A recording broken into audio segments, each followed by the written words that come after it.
Anong top score mo? Anong top score? Ano sa kanya? Quality time.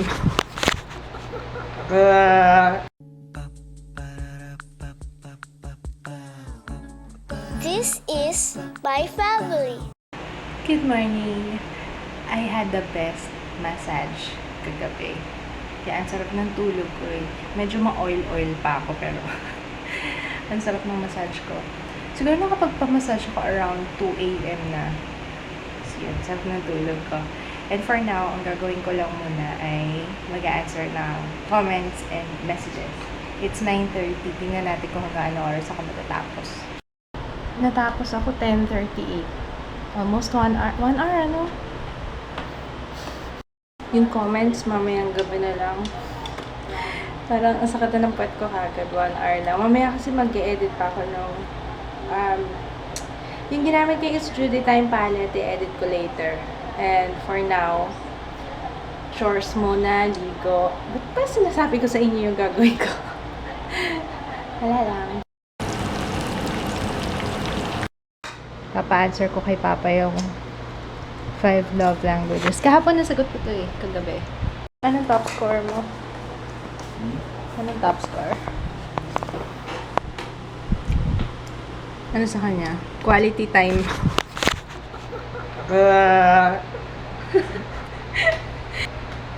Quality time din yung highest score ko kay Jaya, words of affirmation. Ha? Meron din kasi pwede rin sa kids eh. Pinasagutan ko kay Jaya. Ang top naman sa kanya, words of affirmation.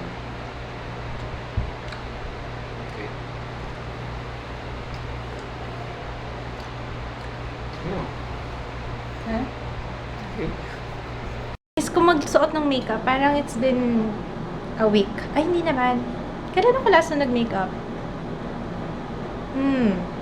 Nung umalis kami ni Jaya, nag-shopping kami. Pero, ano lang yun, parang 10-minute makeup lang.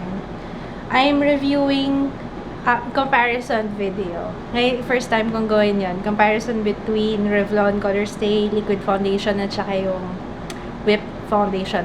Bakit ang tagal ng internet connection? What? Bababa ka? Bababa? Bababa ako maya-maya in a while. Wait lang. Ano pa ba sasabihin ko? Hindi ako masyado nag-vlog ngayon, Wala naman kasi nangyari eh. Wala lang. Andito lang kami sa bahay. Okay, sige, sasabihin ko na lang kung anong ginamit ko on my face. Maliban sa Revlon Colorstay na foundation, I just noticed nung nagsalamin ako sa CR, ang kapal pala ng kilay ko.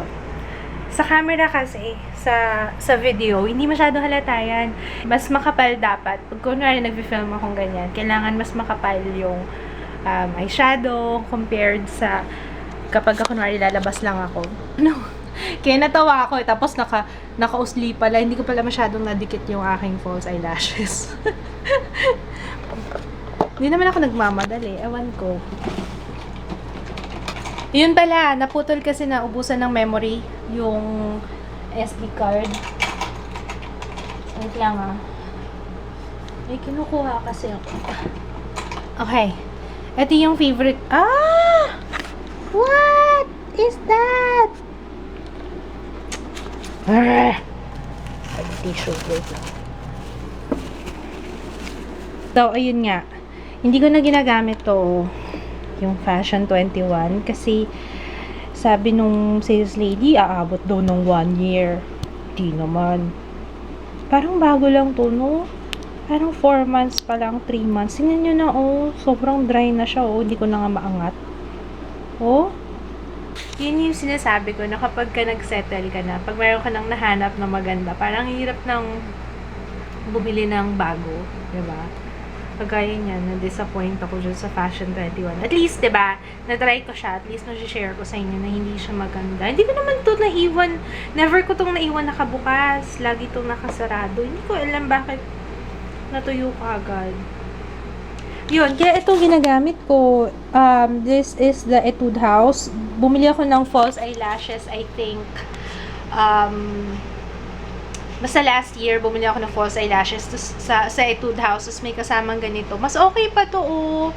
Tapos, mas gusto ko yung may color blue. Ewan ko if it's just me, pero ang ganda kasing tingnan kapag, di ba, blue siya, pagkalagay ko sa eyelashes ko. Tapos, maya-maya, mag-aano na siya, mawawala na yung blue.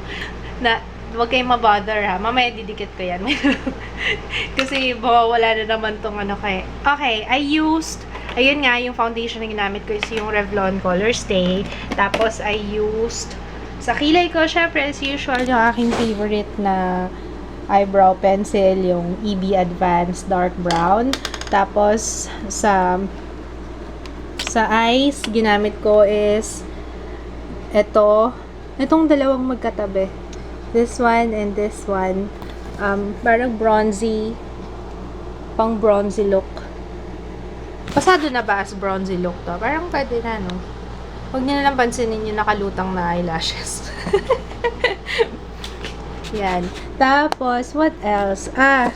Ito lagi kong ginagamit pang lagay dito sa ilalim here, sa lower lash line. Ito lagi. Favorite ko yan. Tapos, pang blend out, ito.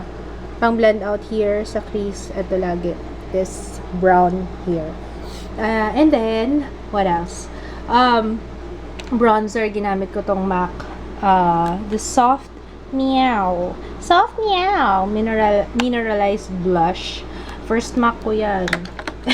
Baka mahulog dyan na. Baka mabasag. Diyos ko. Ito, Pearlescent Pink. Wet n Wild color icon, pearlescent pink.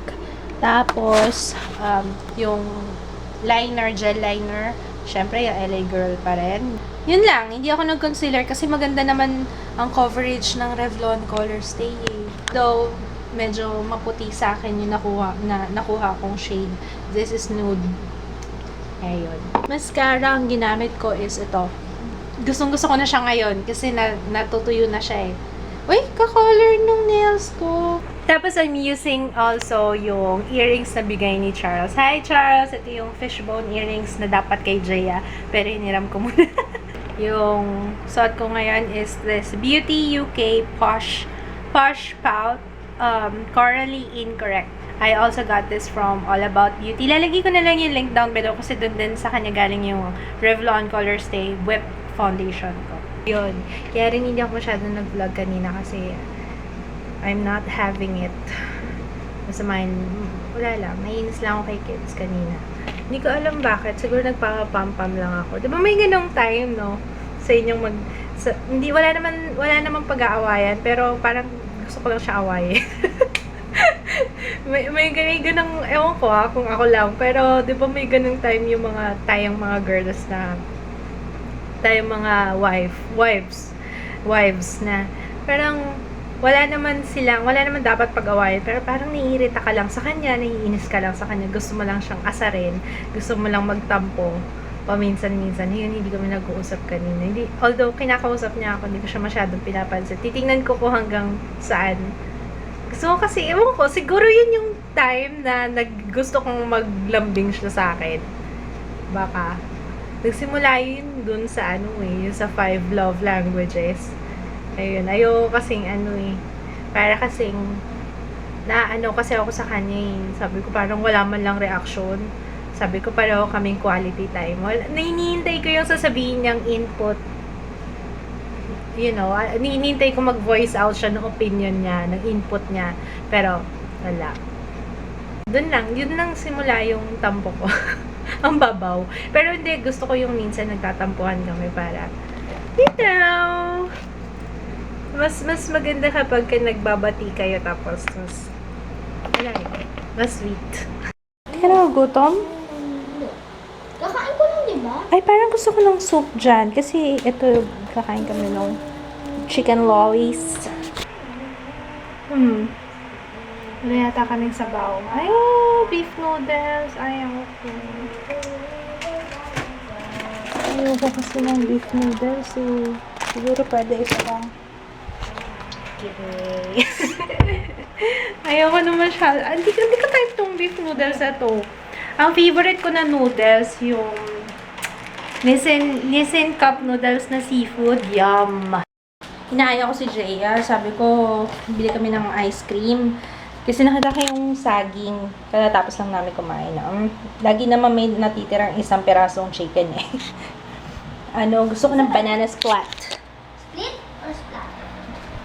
Hindi ko alam kung anong difference ng banana split sa banana splat. Banana splat yata hindi naka-split yung banana. Invento na naman ako. Ayun, tara, punta tayo 7-Eleven. Kasama natin yung jelly. Yung jelly beans. Ayoko na umay na ako sa jelly beans. Pag inamoy mo yung pack sa loob, May nasusuka ako.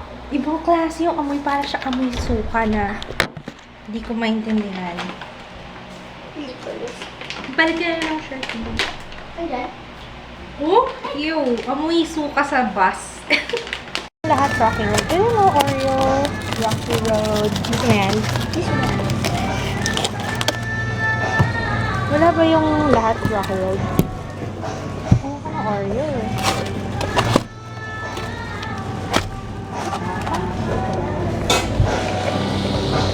Ay, yung maliit lang. Yan o. Cookies and cream. Yung coffee crumble.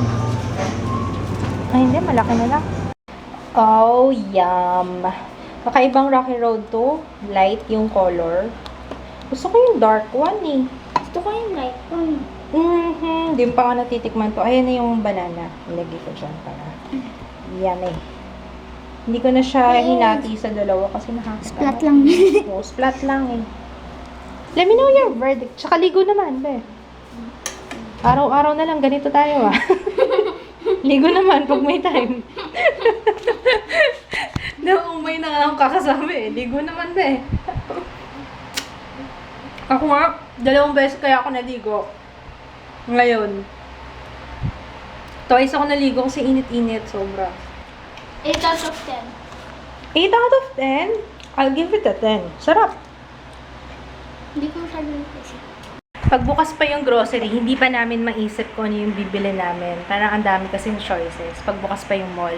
Pero pag yung 7-Eleven na lang yung bukas, saka kami nakakaisip ng mga gusto namin kainin.